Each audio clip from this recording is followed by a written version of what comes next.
Hey,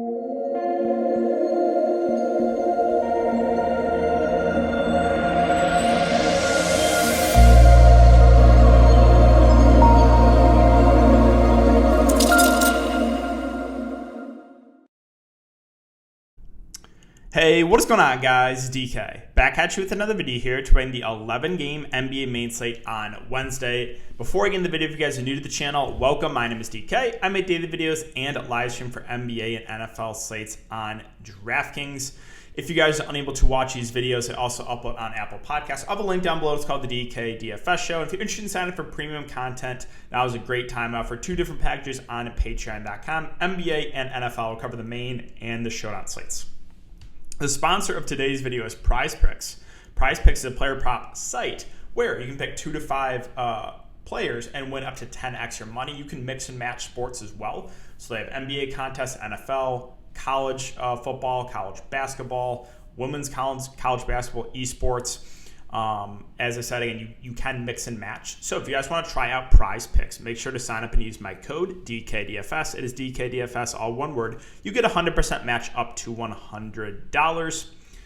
And finally, I want to thank you guys again for all of your support and for watching the videos. Check out the live streams. Make sure if you guys do enjoy, just to hit the like button. Try to aim for 125 in this one. Subscribe and hit the notification bell so you don't upload videos and go live. Planning to YouTube live stream tomorrow. So make sure to check that one out, guys. It will be Q&A style.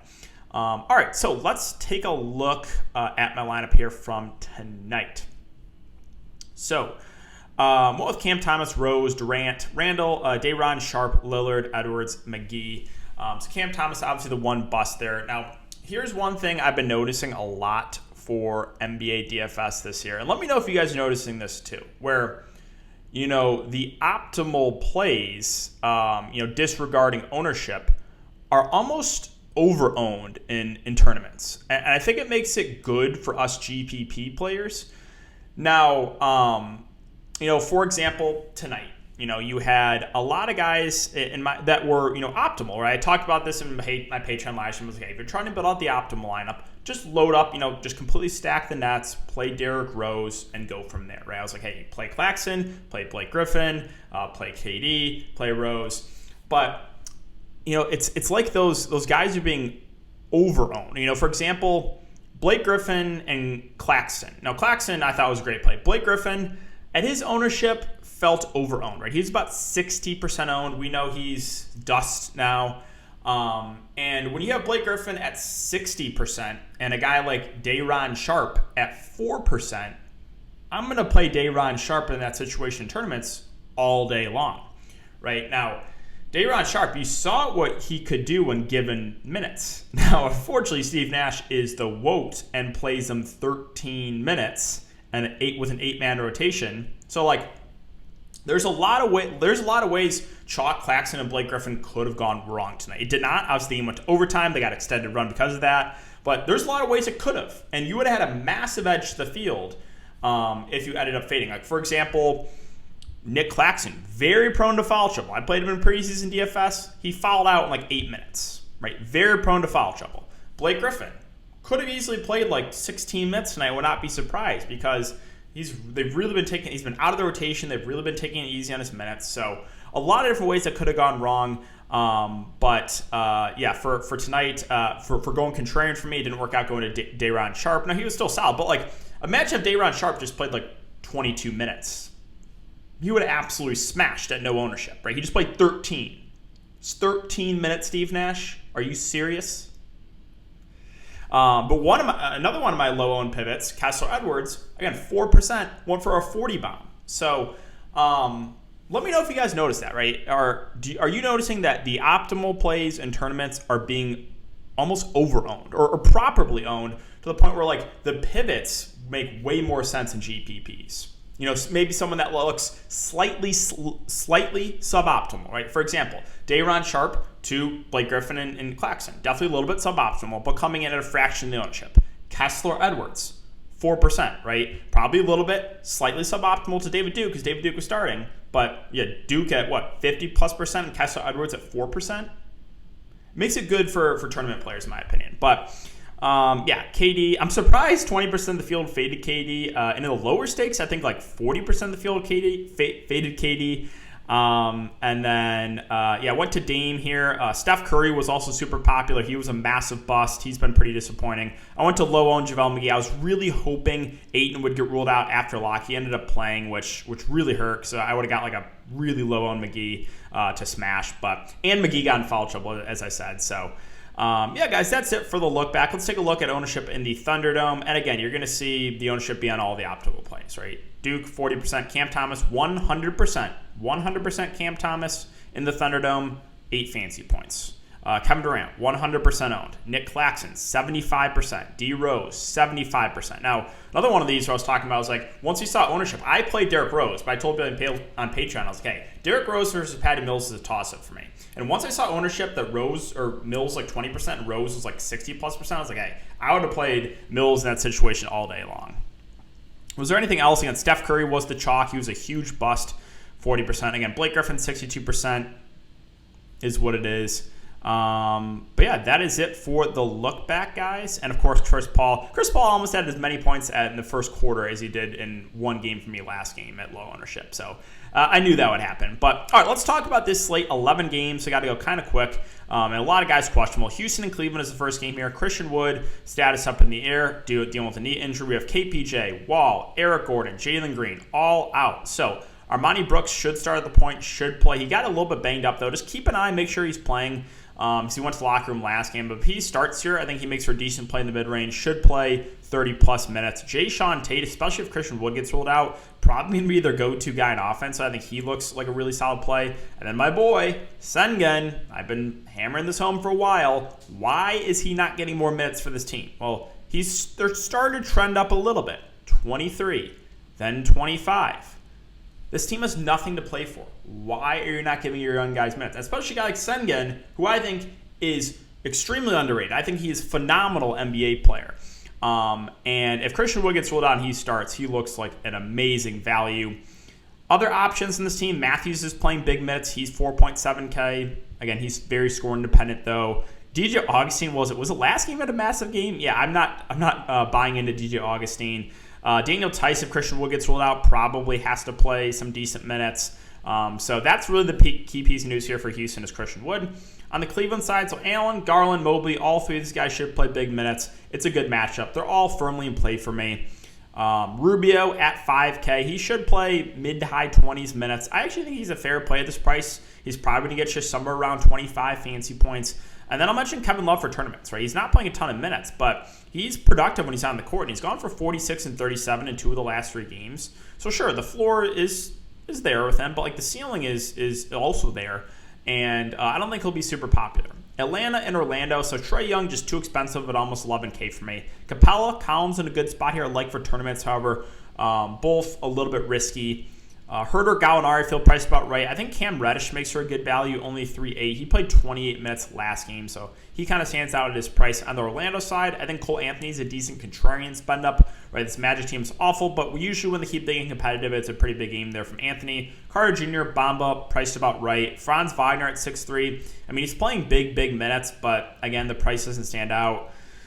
These cheap guys, sure, you can always go to Gary Harris. He's going to play big minutes, but he's low usage. And Terrence Ross at 4.1. The minutes have been ticking up on him a bit. I think he's an interesting tournament option. Still has a low floor, but averaging about 30 minutes now the last 3 games. Miami and Philadelphia, so no Jimmy, no Bam, no Martin, no Oladipo, no Morris, and we possibly might not have Tyler Hero. So if Tyler Hero gets ruled out, Kyle Lowry's going to be the do-it-all guy here. Should play close to 40 minutes. I think he makes for a very safe play, kind of in the upper mid-range. Can we talk about this? What's going on here, guys? What's going on? Is PJ Tucker the GOAT? We're talking about PJ Tucker here. PJ Tucker. Last 3 games. 15, 7, and 8. Almost a triple-double. 8, 11, and 5. 23, 9. They're like running their offense through PJ Tucker. I've just never seen anything like this in my life. I don't really buy it, but I can't tell you not to play him because he's played really well last 3 games. But all I'm going to say is you're paying a premium for PJ Tucker now. Dedmon, I still like these minutes are just up and down from now. This is, if Embiid plays, they probably have to play Dedmon like 30-plus minutes, you would think. So if Embiid plays, I think Dedmon's a viable GPP option. Now, guys like Vincent, Duncan Robinson, Max Strus, possibly even KZ Okpala become way more appealing if Tyler Hero gets ruled out. If Tyler Hero gets ruled in, they don't look as good, so that's a big piece of news.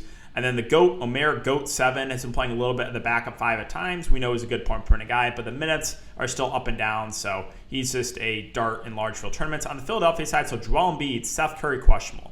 If Embiid gets rolled out, Drummond at 4-7 is going to be a phenomenal play. Probably plays close to 30 minutes.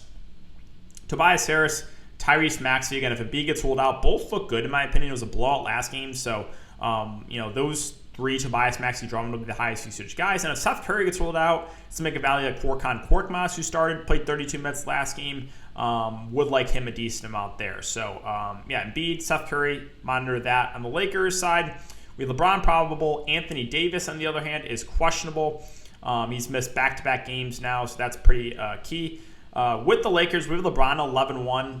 Feels about right with AD. Like, I'm not saying he's out of play, but And then Westbrook is just, wow, has he ever been bad? 10-6. Hard for me to get there. Now, THT is also out, so the Lakers, if AD is out, could be a little bit thin here.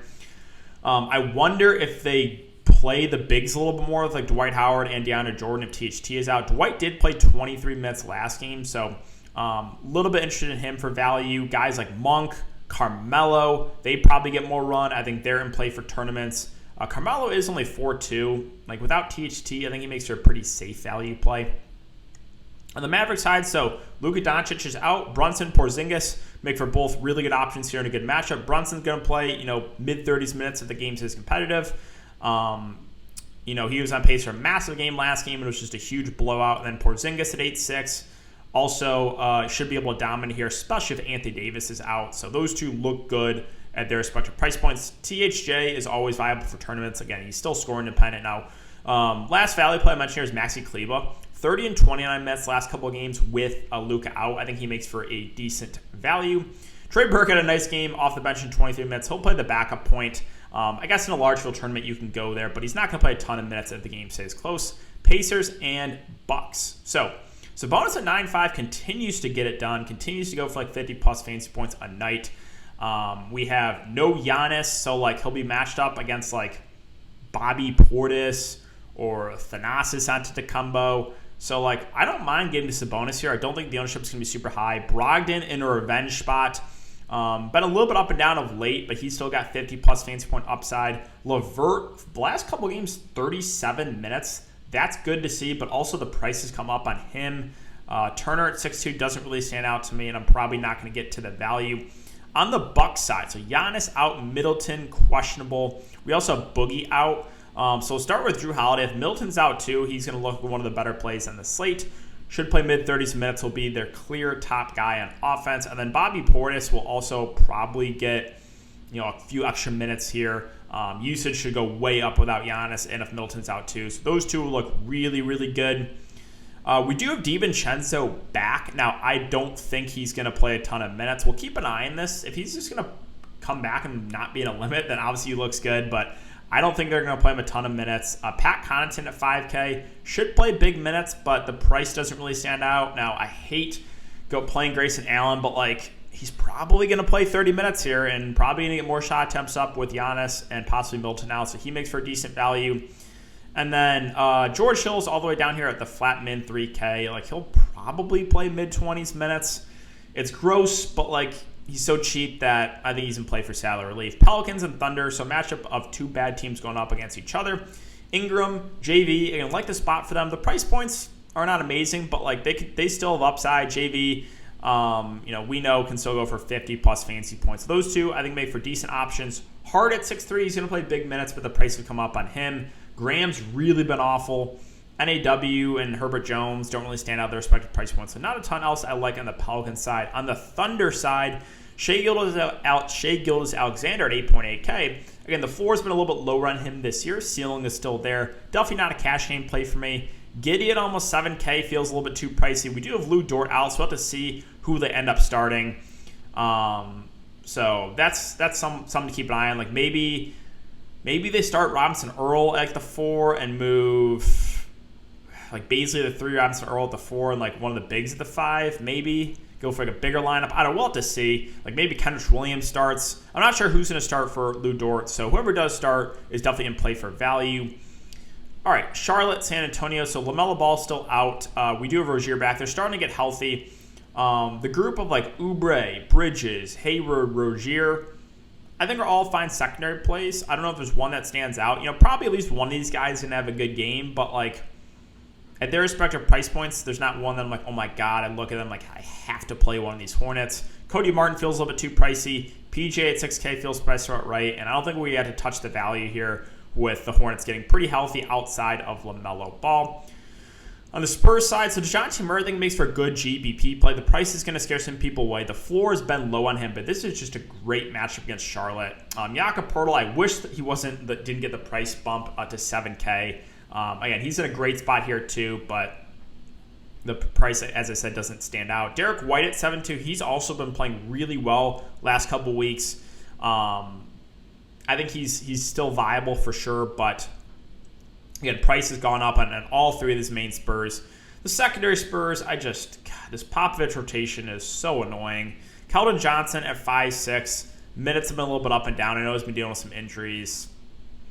You can always take darts in like McDermott or Lonnie Walker in a large field tournament, but no one that stands out to me. Minnesota and Denver. So a key piece of news here is D'Angelo Russell is questionable. He did play last game. I would think he plays. It's just ankle soreness, but that's something to keep an eye on. If he plays, there's really not much here from the big three I like. If he misses, then obviously it's a boost to Cat Edwards, and then Patrick Beverley would get a pretty big boost. Either way, he's probably going to play about 30 minutes, but would look better if D'Lo's out.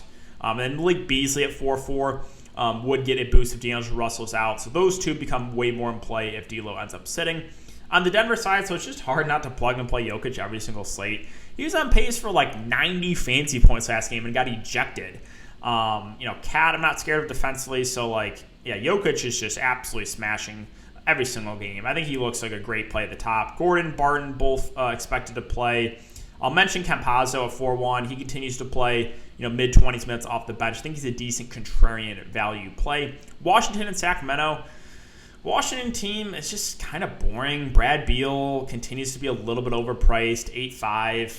I mean, he does have upside because of the matchup, but Dinwiddie is just not playing a ton of minutes. The two centers are going to split, probably 48 minutes.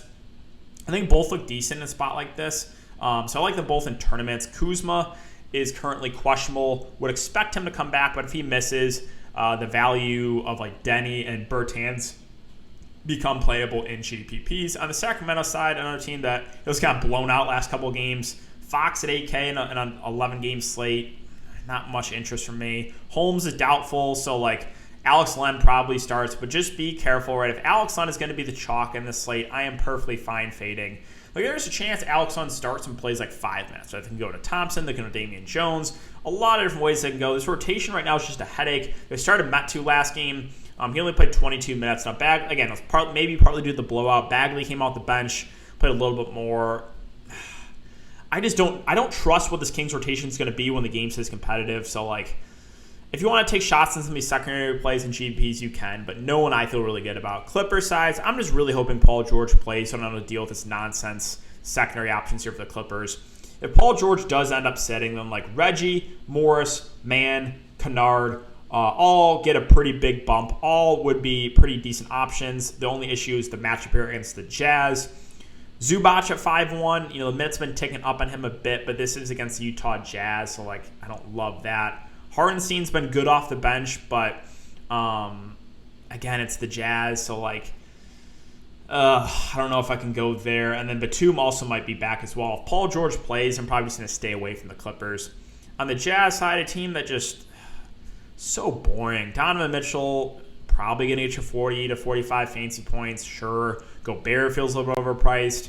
Conley at 5.7 probably gets you 25 to 30 fancy points. Clarkson, Bogdanovich have upside, but they're scoring dependent. Royce O'Neal probably gets you 20 fancy points.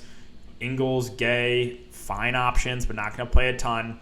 I will mention Whiteside at 3.6 has gone for 33 and 44 fantasy points the last couple games. Now, those are definitely outlier performances. Whiteside is a good point per minute guy. Not that good of a point per minute guy. He's not going to continue to average like 2.5 fantasy points per minute. But, again, he's going to play about 15 minutes off the bench. And he can go for 20-plus fantasy points. Again, we've seen it last couple games. He's gone for 33 and 44. So he's an interesting value play. If there's not a lot of value that opens up, I think he becomes more interesting. If there's a lot of guys that end up sitting on the slate, more guys that get scratched, then he's going to become less interesting. And finally, Memphis and Portland. So still no Ja. I still haven't seen an update either on like when he's expected back. Like, we're just never going to get a Ja Morant update. My best ball team would very much appreciate that, or would like to know. Now, Triple J, Brooks, Desmond Bane. These are the upside plays here for Memphis.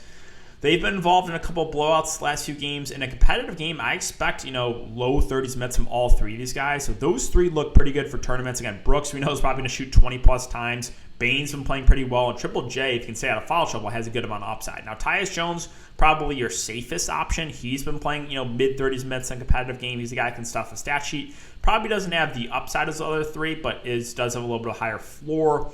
Slow-mo at 5'1", did only play 18 minutes on the bench. I don't know if I want to pay that price for him. Adams at 5K has been losing some minutes due to blowouts. So it's interesting, does he go back to playing 30 minutes if the game stays competitive? I think it's possible. Melton at 4.9, the minutes just have not been great on him, but he's still viable for GPPs. Then I'll mention Xavier Tillman. Last 3 games, 18, 23, 19 minutes. I'm sure these two were blowouts, but if we're going to get, mid to high, 15 to 20 minutes from Tillman off the bench, I think at that price point, kind of like Whiteside, it's interesting in a large field tournament. And finally, Portland. So we'll see how the minutes go tonight. But Damian Lillard at 9.9, I think makes for a pretty good tournament play. He's going to be their do-it-all guy. Nurkic at 7.8 feels a little bit pricey. Again, we'll see how many minutes he plays. Powell feels a little bit too pricey at 6.5. Simons at 5.4 doesn't stand out. Now, Larry Nance played a good amount of minutes there in the first half, at least the first quarter and a half that I saw. So assuming he starts again, I think he makes for a decent value. Probably not going to get to anyone else, though, on the Portland side. So, yeah, guys, that's going to do it for the video today. If you haven't enjoyed the content, make sure to hit that like button, subscribe, and hit the notification bell. But thanks again. Have a great night, guys, and I'll see you all tomorrow.